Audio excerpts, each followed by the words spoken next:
A warm welcome to Lost for Words, a podcast sharing the opinions, glories and interesting stories of guests. I am your host Jason, and this week's guest is Tyler Dodds. Tyler is a professional footballer who plays as a striker for the Scottish Women's Premier League champions Glasgow City. Interestingly though, Tyler is also a singer who stars in live performances with her band and has also released a single, Lockdown, which was released last year. Tyler and I chat about her football career, which recently included a spell in Naples during the height of the COVID restrictions. We chat about some of her song covers and how she balances her football and her singing. Some snippets of Tyler's music are included in the podcast, so if you like what you hear, I would encourage you to go and have a listen. A quick housekeeping note before we get started. Please leave a rating or a review wherever you get your podcasts, whether that be Apple, Google, Spotify, Podbean or any other platform. It's the best way the podcast can grow and better content can be produced for you, the listener. It's your listening experience that matters the most. But enough from me, now on to today's episode of Lost for Words.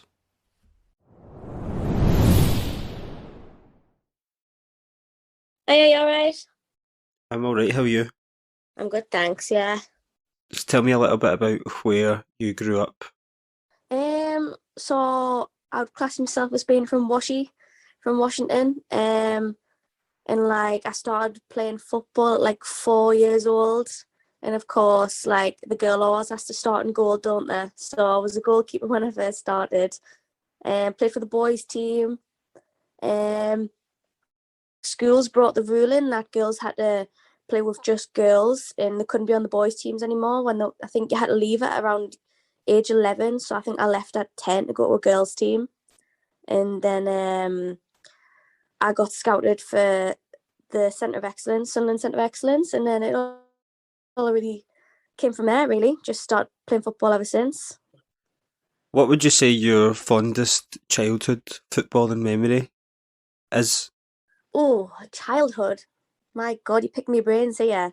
Do you know what it is? I don't know about a good one. Like, one doesn't come to mind because I've had there's been so many playing for county and getting to play at Stoke Stadium, or this is not young, but it's still 10 years ago. But if it's something strange, I remember a bad one, but it showed that I was learning.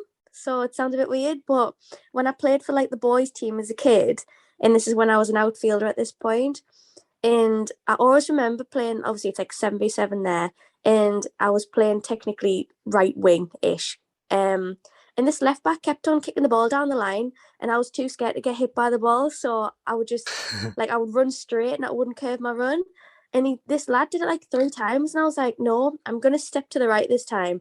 And I did, and I remember getting booted by the ball, but I blocked it, and I was so proud. But it was showing I was learning, and I just always sticks in my brain. I don't know why. Did that then sort of straight away get you over the fear of getting hit with the ball, or did that come later on? Yeah, I just think obviously when I was on a boys' team, at the time there was the main coach was a male and the second coach was a female, and I got on really well with her, and she always tried to push it to players, but I don't think he was as keen. So she actually was running the game that day and I was playing, and I just thought, no, I've got to prove myself. If I get hit by the ball and get a stinger on my leg, that's what I've got to do. And after obviously the 4th time I did, and then I thought I just played really well after that because of not standing up for myself, but actually, just prepared to get hit and to stop the ball from getting past. And I was like, right, I need to do this more often. Who did you grow up supporting? Newcastle. Right, and what is your favourite Newcastle memory of your lifetime? You see, I'm not really big into watching football and knowing about footballers. I'm absolutely terrible. I just like to play it, but the last time I'd say I properly watched and supported was when Shearer played, and that was a very long time ago. Right, so we'll talk a bit now about your career. So you've made your debut at Sunderland, but how would you describe going through the academy? Were you there for a long time before you made your debut, and how old were you when you made your debut? Yeah, so I was at the Sunderland Centre of Excellence at about, I think I was in the under I'm going to go with about under 14s, but I think I was about 13, 12 or 13 when I joined. I could be wrong though. But I was there up until like under 17s, and I went in the reserve squad. And then obviously I was a French player and in the first team. So I was there a really long time. I've pretty much been at Sunderland the majority of my career.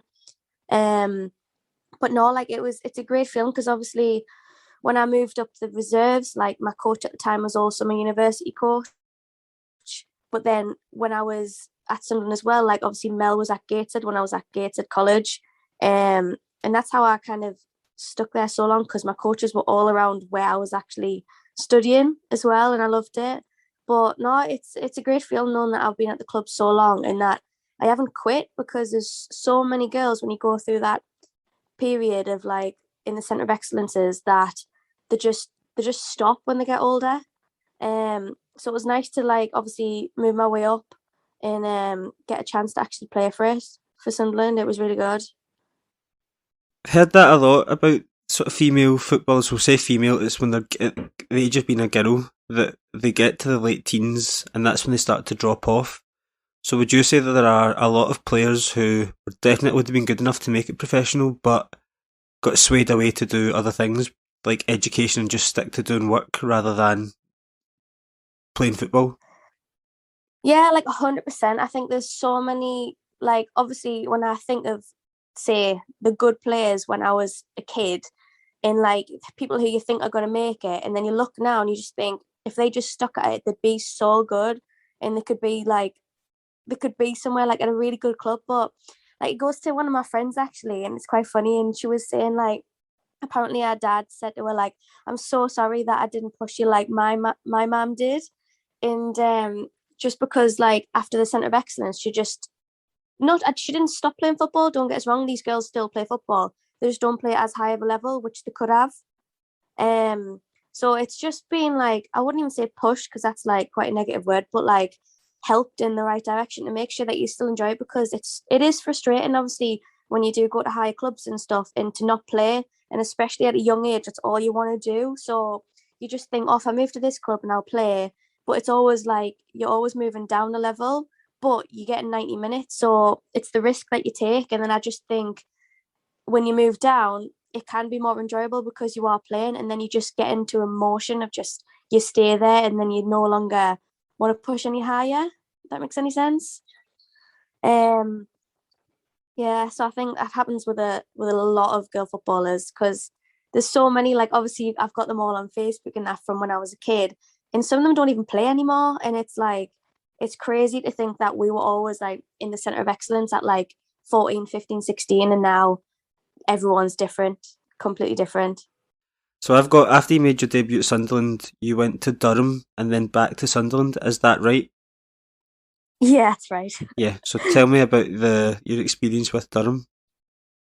um so obviously I was at Sunderland and I wanted to go on loan because, as I say, like I wasn't getting played and I just wanted to play. And at the time, Sunderland were in the Super League and Durham were the one below.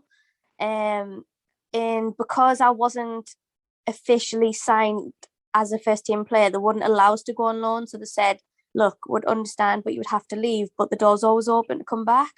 And I was like, right, okay. So I took a season at Durham.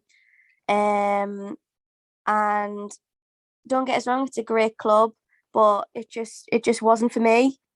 I mean, they're doing so well, everything, but my heart was still with Sunderland. So I wanted to go back, which is what I did after the season. And then did you get more playing time when you did go back to Sunderland? So it actually worked out funny because I went back to Sunderland and did the pre-season with them, and then I actually went to Taipei with the World University Games. So I was there for 3 weeks. And that was probably one of my highlight footballing careers so far because it was just such an amazing experience. It was like the Olympics, but for university students, like playing football. I mean, obviously there was loads of different sports there, but I was there for football, and it was just amazing. So after I came back from there, I was with Sunderland till about the Christmas I don't even think it was Christmas. I think it was like maybe a couple of months after, and then Middlesbrough actually put in 7 days for us. And I ended up going to Middlesbrough. So I wasn't at Sunderland for that long, actually, when I went back. The World University Games, you met the Glasgow City manager there. I think I read I about did, that. yeah, Is that right? Grant. Yeah. Yeah, that's right. He wasn't the head coach, but he was one of the coaches. But I do remember him. I remember him being such a nice guy when I was out there. And I mean, he's the same here. He's lovely. Good, good. Then Middlesbrough, you got a move from there. Is that after Middlesbrough, you went to Italy? Yeah, so I was at Middlesbrough for 3 years, I think. And as I said there, like obviously with girls stepping down to the plate, like I was in such a comfortable zone with Middlesbrough just because they're such a nice club. Like they were just lovely. Everyone was lovely. The players, the coach, and staff. It worked around my singing because they would let us go to my gigs and then just come to football and stuff. Whereas like Sunderland and Durham had more of an issue because of the overnight stays, so it like affected us quite a lot, and it was quite stressful. So like Middlesbrough was just so easy going. Like I could work my Fridays, my Saturdays, doesn't matter what time I got in for my gig. I'd still be on there on Sunday, and that's all that they cared about. And I loved it, and I probably wouldn't have pushed myself and got to where I'm at now if it wasn't for COVID ruining life. Yeah.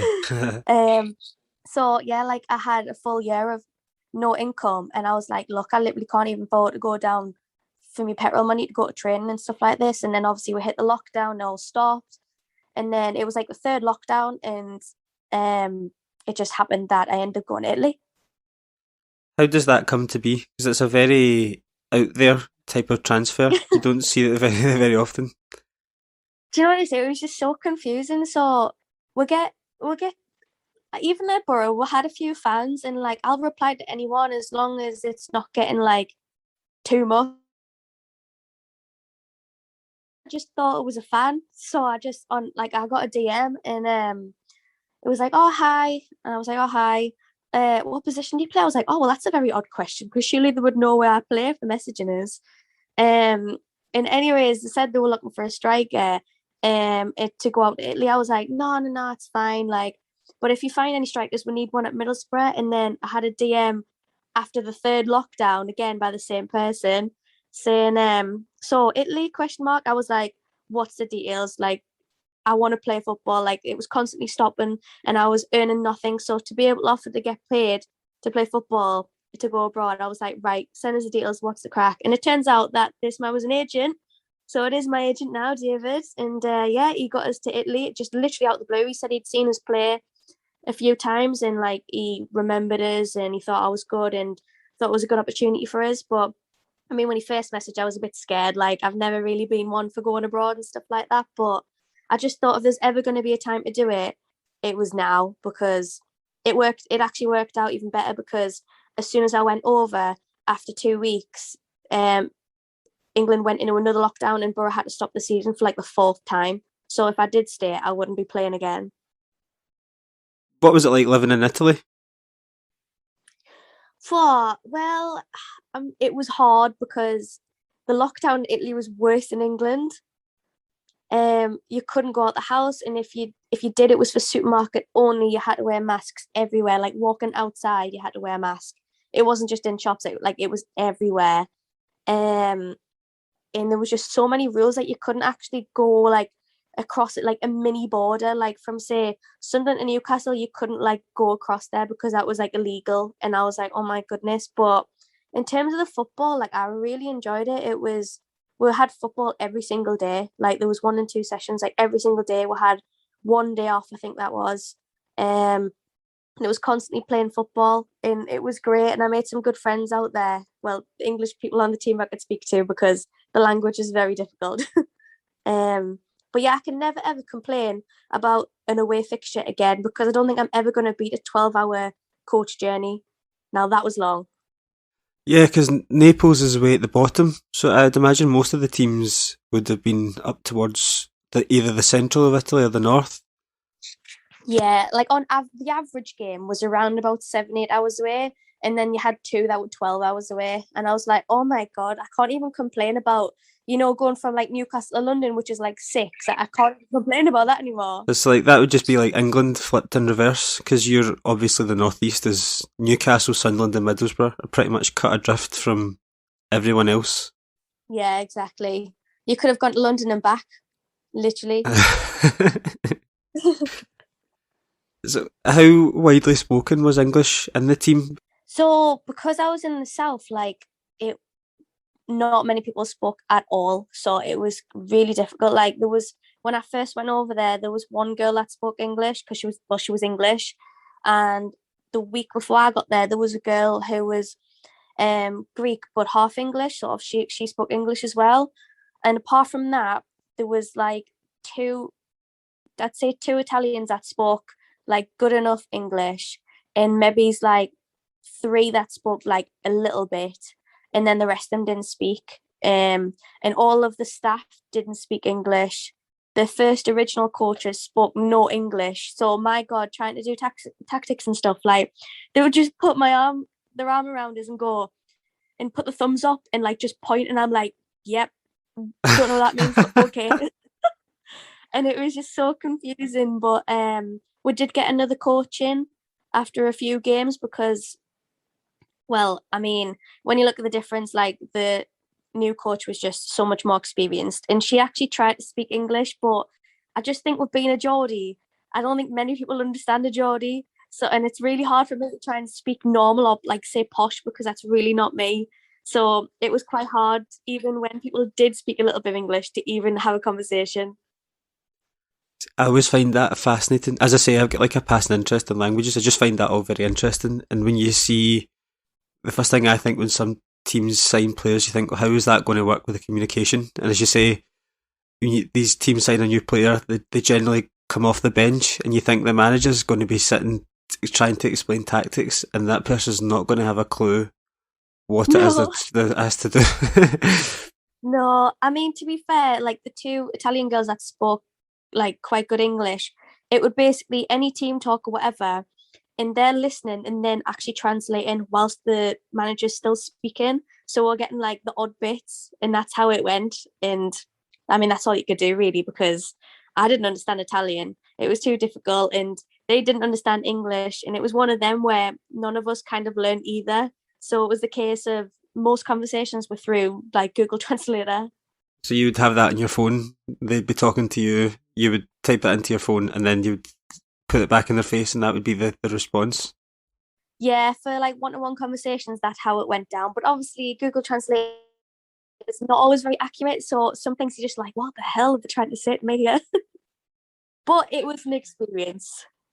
I can imagine it would be, and I bet you feel enriched from it, that it's definitely the type of thing you would definitely want to try, and that you will be glad that you did try.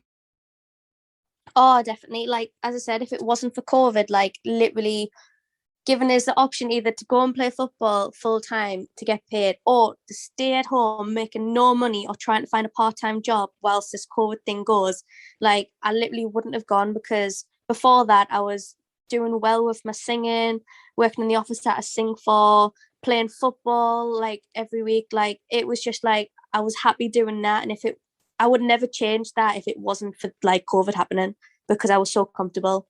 So I'm so glad that it happened when it did, because like now I'm here in Glasgow. Like that would have never happened. I would have never pushed myself. From there back to Sunderland, what was your reason for leaving Italy? Um, so I always had in the back of my mind that, because it was only half a season that I went for, it was 6 months, and then like it was the case of like I'll go, but like I know that I can always come back. And if I do really enjoy it, then I will stay. And it got to a point where, because we were doing so well, and obviously we got promoted, etc. But I was really intrigued, because I was coming to the point where, oh my god, I could actually play in Serie A, like, and I would want to play in Serie A. And the team wanted us to stay, and they offered us a new contract and stuff like that. But to be honest, it was the language. Like I couldn't, like 6 months was hard with the language, and obviously lockdown and stuff. And I just think it would have been completely different if Italy wasn't in a lockdown and I could have travelled home because I was stuck there for 6 months, so I didn't see anybody. So I just kind of wanted to see my family, my friends, because I was stuck there for 6 months, and I didn't really want to go back if I couldn't come back again. It was just a bit, what do I do now? So although like Serie A was, I mean, such an amazing experience as well, I don't think I could have done a full year of like not really speaking to the team because they don't speak English. Do you know what I mean? And that's what kind of made my decision. Perfect. So the Sunderland, you left quite quickly and came up to Glasgow. How, like, what was the process like going through that? So I didn't actually sign, which is obviously the confusing bit because it did go on social media and it shouldn't have gone on social media and stuff like that. But we were just negotiating and like there was just miscommunication and it just happened that as we were going through that process of still discussing contracts and stuff like that, it was when Glasgow appeared and I was like, that sounds like a better deal, so I'm just going to go off for that one instead. But as I said before, like it's because I hadn't seen family and friends that I really wanted to be local. And I mean, like, I don't know if it would have been the best career move to go back to a team that I was at the beginning. Like some people have got the different opinions on that. I was happy to go to Sunderland. Like I love the club. Like obviously I've been there for a lot of years, so I was happy to do so. But in all, like this was just a better offer in Scotland, so that's why I ended up going, um, coming up here. Yeah. Plus, we're not exactly a million miles away from Sunderland. It's not as though it's fairly accessible. It's only 2.5, 3 hours in the car. So you're not a million miles away. Yeah, it's all right. I mean, I've travelled home a few times so far. It's for some reason it's you get this, don't you? Like it's like I'd say 3 hours 15 to get up, but it's 3 hours to get back. I don't understand how or why, but that seems to be the average it's taken us. How quickly after them hearing about their interest did the deal get done?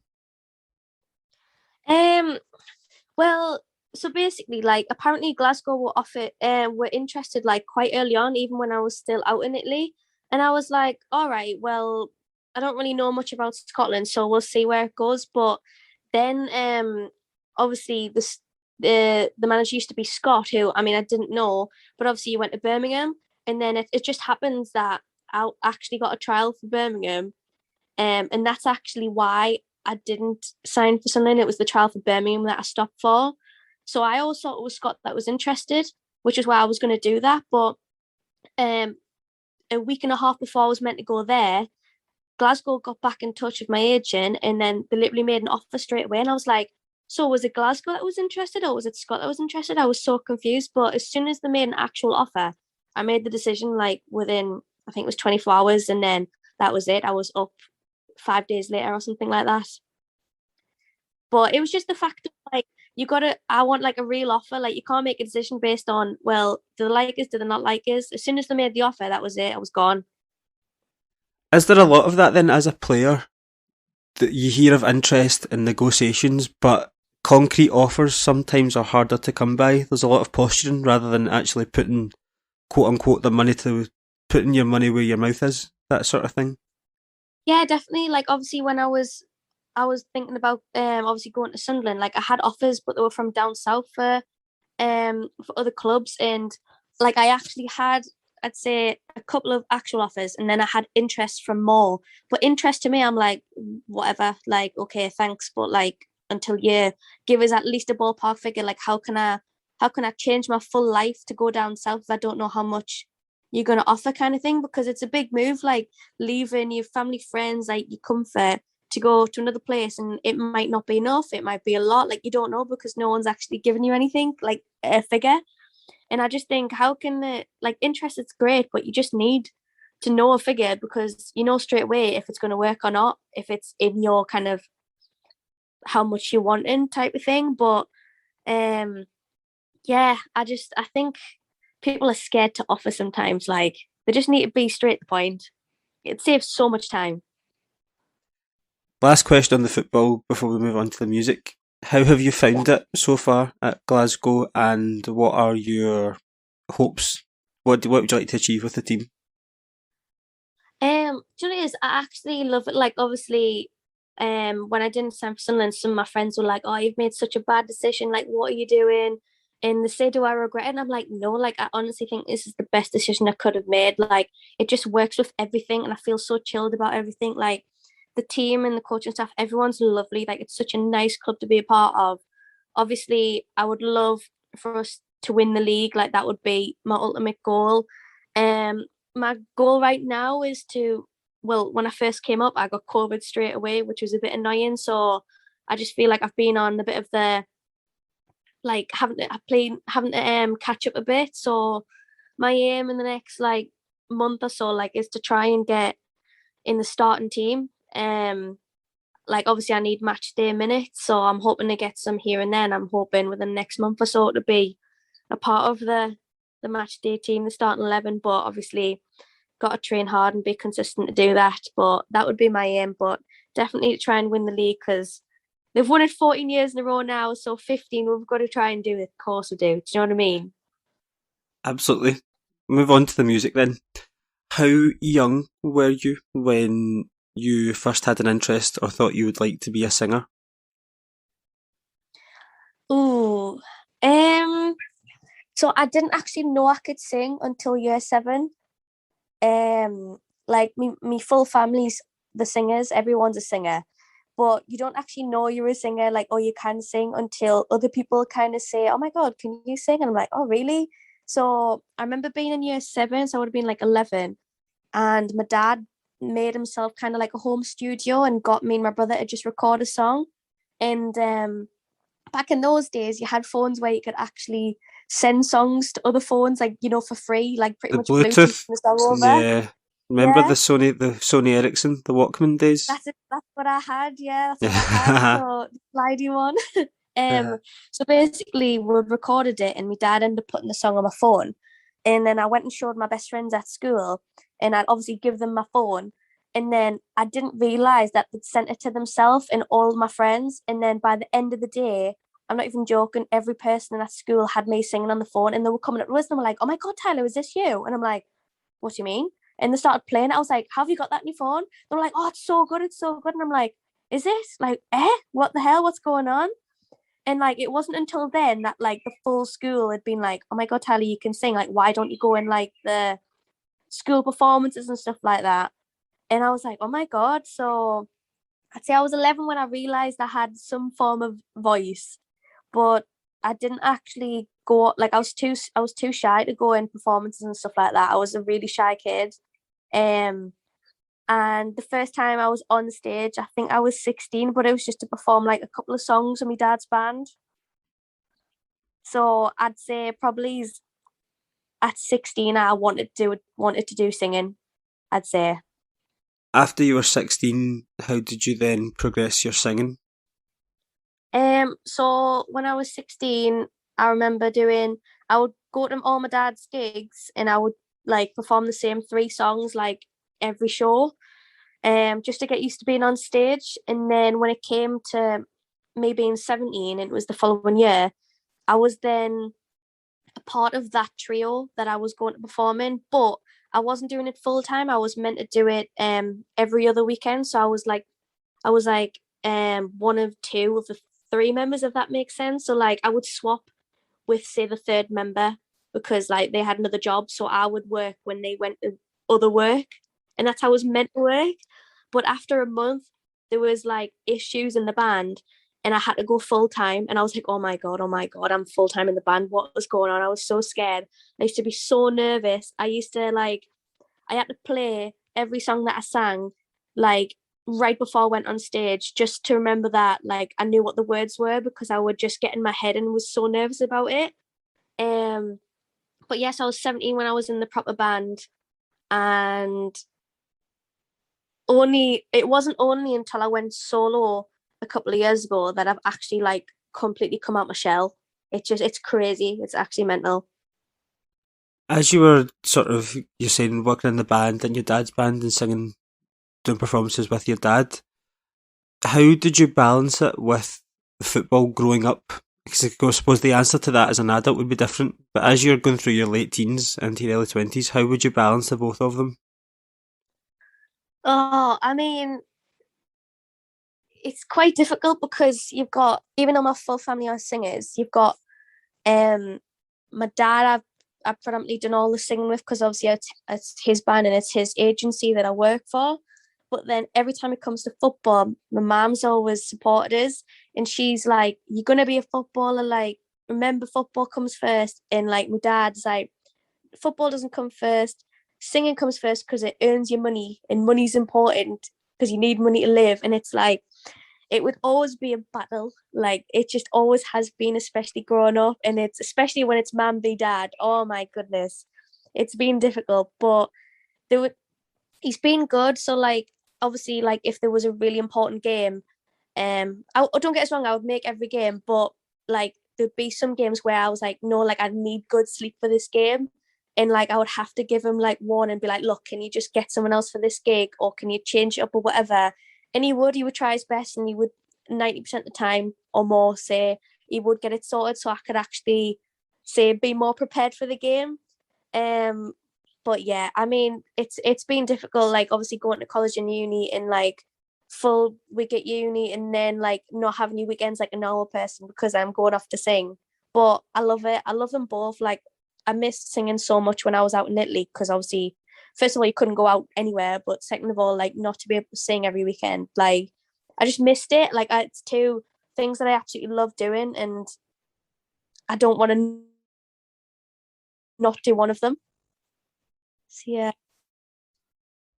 As you've gotten older and you've been playing football professionally, obviously you have an off season. So when you've got the time off, does that mean you can spend that time focusing on the singing and the music? Yeah, so basically like our summer seasons are really, really busy. So normally I'd be working like for sure every weekend, and because it's a summer holidays, you sometimes get more midweek gigs as well. But obviously you kind of want an actual holiday as well. So you're like, do you go on holiday or do you not go on holiday? I mean, you've not had much options with COVID anyways, but normally I would take like a week to go on holiday, and then I would just like work all the time. But like I say, it's work. Obviously, it earns us money and stuff. But if you're with the right people, like it's fun. Like, that's why I do it. Like, people are like, well, why don't you go out drinking on the weekend? I'm like, because I don't enjoy it, and like I'm spending money when I could be standing on stage singing and earning money. Like, it's just everyone has different mentalities, and I enjoy being on the stage. Yeah, because if you've got a job that you love, it's not really a job. You're fulfilling your own hobby, and you happen to be getting paid for it as well. That's the dream. Because you think of all the people, all these friends that would be encouraging you to go out. I bet they maybe won't enjoy doing what they do as much as you do. So their job, they'll live for the weekend, whereas you sound as though you actively love what you do, which means it's not a Yeah, job at all. It's not work. It's just you fulfilling a hobby. exactly. And especially being up here in Glasgow, like I've got playing football, like getting paid to play football, and then like having a lot of free time as well. And then even like I don't want to overkill the singing when I'm up here. So if I have one gig a weekend, which it works out because of our training, like it's literally the perfect schedule, to be honest. And then like one gig, which keeps us like ticking over voice wise and actually enjoying it. And then like it's just so chilled. It's honestly, it was the best thing coming here. Yeah, honestly, it's amazing. Good, right, we'll come on now and talk about some of your covers and then your single. The first song for the cover, I've got Love Inc. You're a Superstar. Reach for the sky and hold your head up high for tonight. And every night you're a superstar, and don't you be afraid. Think of all the friends you've made. Like any other night, you got your name in lights. You're a superstar. Why a 90s song? Do you enjoy that era of music? Yeah, so that cover is actually with my 90s band. And so I go out as different obviously performances. I've got myself as solo, which is normally just for like clubs back home and stuff like that. But I also do a 90s tribute. I do that solo and with the band. And I also do a Taylor Swift tribute, which is myself solo. So I just thought, whilst we're in lockdown, we hadn't been performing, I just asked the lads in the band, I was like, look, do you want to do a live video so I can post it on social media? Because obviously we didn't really have a lot of content to post because we weren't working, and they were both up for it. So we just did that one. I was in lockdown, I bought all the software to make videos and stuff like that because I thought I might as well do something fun. So I made the video, got them all to just send us their videos of them actually playing, and then posted it. But I absolutely love 90s rave music. Like, I remember having, God, people don't even have CDs anymore, but I remember getting Ministry of Sound 90s edition or something like that, and I absolutely loved it. Loved every song in it. And then it just happened that I could do a 90s tribute, and obviously it's just so much fun. I love the costumes that we wear, and it's just, I love the music. I'm dancing around like an absolute loony on the stage, so it's great. So that's why we did that cover, just because we were doing it live for Instagram and social media and stuff, and we do it on stage anyways. Next one, if we jump forward a few years into the early 2000s, is your cover of Skater Boy by Avril Lavigne. He was a boy, she was a girl. Can I make it any more obvious? And he was a punk, she did ballet. What more can I say? Well, I actually did that one when I was in Italy. Honestly, I don't know how, because I went and bought a green screen for half my, like, I've only just recently bought the green screen, but in Italy, I got a blue towel and I actually removed the background by using a blue towel behind my head. Honestly, had to be so creative to try and make that video. And obviously the girls that I was living with in Italy are like holding the towel. And it was just so funny. But no, I absolutely love Avril Lavigne. Like, when I was growing up, apart from 90s music, before I got into that, my favourite singers is Rihanna, Avril Lavigne, Pink, and it was Kelly Clarkson. And I remember having the Avril Lavigne albums. I think one of them was Let Go, and I loved every single song on the album. It was such a good album. It's a song that I have the track for because I used to sing on stage as well with my band before we did the tribute. And I just thought I'll do my own harmonies on it because I've always sang it with the harmonies that were already on the track. And I was like, you know what it is? I'm good enough now to do my own harmonies. It'll sound better. Let's give it a whirl. And then obviously did the video. So yeah, I just love Avril Lavigne. She's amazing. Present day then, or more sort of current pop culture, would be the Every Time I Cry by Ava Max. I used to count the days inside my bed, drinking up the fear, but now I know that when the voices get loud, I'm turning them down. A bit more somber, this one. So do you like singing sad songs? Not particularly. I prefer to sing like happy songs that people Upbeat. like dance to. Upbeat, yeah.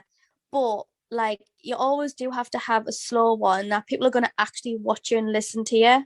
So it's always good to have one where you're actually making the audience listen, which is always great. But that song, I just put a random playlist on from Apple Music and came up. I was like, ooh, what is that? I like the sound of it.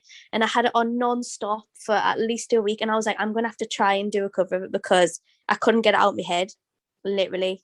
But I think I actually posted it when I was in the hotel for Champions League because I thought, oh, well, if I do the videos, I'll make the video when we're in the hotel for 5 days because it'll obviously break up my days and stuff for the free time that we had. And when I posted it, some of the girls like in the team had watched it and it was stuck in their heads as well. And I was absolutely howling. Move on now to the single that you've got with Passmore. Friday again, get up, go down. Each day's the same when you're locked down, down, down. Bacon and egg, fried bread, hash brown, whilst reading papers in lockdown, down, down. So I'll ask you a few questions about it just to start with. What is your relationship with Passmore? So basically, the song originally was written for us, and it was meant to be just me singing it originally, by one of my dad's friends. He's called Nick Page, and he writes a load of songs. He's got an amazing voice himself. And we went down to Wales, and we just like he was showing us these songs that he had written for us because he wants to make us a country album because everyone seems to think I have a country voice. But anyways, I went back up and I recorded my version, sent it back, and then in like nothing happened in the next few months. So I got back in touch with him, and he was like, all right, actually, I've changed now, so we're going to do it as a duet. And I was like, all right, okay. And then, so he was on FaceTime, and Kyle was with him. So we ended up just meeting on FaceTime. And then I got sent the track of his version, and I've redone mine to make it with harmonies and stuff. And literally that's how it went about. And then I went to Blackpool and made a video of Passmore. And honestly, that was the only time I met him, but he was absolutely lovely. But I didn't actually know him before that, but it was through family friends, really. What's it like filming a video? Sounds like a very simplistic question, but it's quite fascinating because you think that's having to mime the words and stuff. So tell me a bit about the setup. Where were you? Was there a big crew there? What was it filmed on? Just anything to do with the filming of the video? My God, I mean, to be fair, it was really, it was my first experience for that as well. And I was like a bit shocked at what was going on. But yeah, there was two lads with all of the like professional equipment and stuff, like loads of lighting, like really good quality cameras. They had all the ideas of what was happening. And then would just do a few takes of different angles. There was cameras at either side, so they had both views of it. And we went through scene by scene. Like obviously, I think it was Passmore that actually made what is it, like a storybook kind of type thing? You know, when you have your ideas previously of how you want the video to go. And the first part was all in Passmore's house, and we just did all the shots. I remember mine was in pajamas. I was like, oh, well, this is lovely, this, isn't it? So I remember having me massive comfortable hoodie like pajama thing on, and just waking out of bed because that was my line. And I was in the fridge, and I had a camera in the fridge, so when I opened it, there was a camera there. And it was just weird. Like, I just thought it was easier to actually sing it than mime, because I don't like miming. Like, it's too difficult. I prefer to just sing anyways. So I was just singing around the house. Like, you've got these lads with the cameras, and it was quite fun, really. But then after that, we went out to Blackpool, like to the beach, and we were doing other things. But then you had to be careful because the sun was going down. Because we spent hours. It takes a lot of time to edit and make stuff. Like, especially when you've got creative people, like, it just takes a lot of time. And we had to be careful because the sun was going down and the lighting was different, and it was windy. And I was like, oh my goodness, there's so many elements here. So I had to finish it quite quick on the nighttime. But now we went to a park. We did like a running scene, to the beach, getting the roller coaster bits in the background, and it was fun. I mean, I was a bit cold. Like, it was pretty cold I think it was like November or something. But yeah, it was good. It was really good fun. Good. And then my last question about the song. If someone was scrolling through Apple Music or iTunes or wherever they get their music, and they'd come across the song, why should they press play? Because it's a fun song, it's upbeat, it's pretty happy, and it's very catchy, and it's all about lockdown, which obviously everybody's sick of. So it's a happier version of just thinking of the lockdown experience, really. With your music, where would you like to be in 5, 10, 15 years' time? Like, so I really want, there's different points, because obviously it's what do I focus on more, because like I previously focused more on singing than I have football, but now it's more football and singing. So eventually I really want to do a festival, which I had planned actually of the year of the lockdown, but obviously it all got cancelled. I had like 3 festivals booked in, and it's just a shame that I haven't been able to rebook them in, because they also haven't even come back up very much yet anyways. But I'd love to do a festival, but I'd also like to focus on the country album with Nick, and like it'd be really nice to actually release like a full album of country songs and hopefully actually get in the charts. So if people want to follow my career and hopefully get country album of Tyler Dodds, that would be amazing. Hopefully the festivals should all come back next year in totality. I think a couple have come back in drips and drabs, but next year should be the year. Yeah, fingers crossed for 2022. Hopefully, like, honestly, I'm sick. Like, obviously it has come back like a lot more this summer, but at the beginning of the summer it still hadn't really come back at all. So it's just gradually getting back in. But yeah, I'm hoping it's going to be completely normal, like for everyone, everything, like even for like say holidays. Like I hope everything goes back to normal next year, because otherwise it's going to just last forever if we don't actually try to go back to normality. Yeah, I think it was they declared normality a wee bit too late. I think this year for the festivals, because I think all systems go.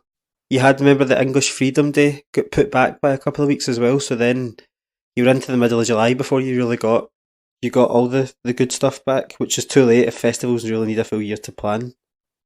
Exactly, and it's only been, I'd say, a month that people are actually allowed to dance, because there's a lot of places that they're still not dance yet, but they've only just started to come back with that. Because when I first started this year and we were coming back actually able to sing, no one was allowed to dance, no one's allowed to sing, no one was allowed to clap. Like, it was silence in the audience, and you just think, like, it's not fun. Like, you do it because it's fun, you do it because you can you entertain the audience, and you're doing it because you can interact with the audience. And if you can't do any of that, what is the point? Why are you being booked to stand on the stage and sing for people that look like they're not enjoying you, because they're not allowed to look like they're enjoying you?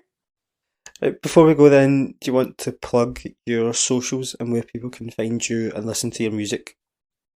Yeah, of course. So got a website, or if you go on Facebook, Instagram or YouTube, it's at Tyler Official Music for everything singing related. Football is basically my personal account, so it's at Tyler L Dodds. Don't forget the L, because it stands for Louise. You know, can't forget the L.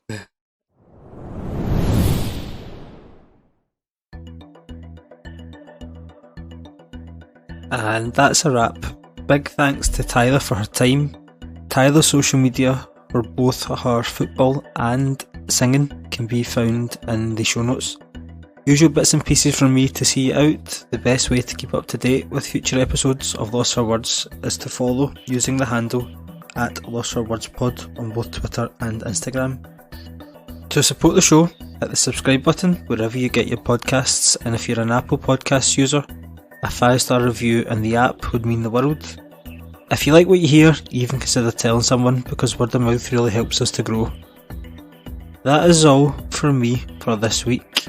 I am your host Jason, and I hope to see you back next time for another episode of the Lost for Words podcast.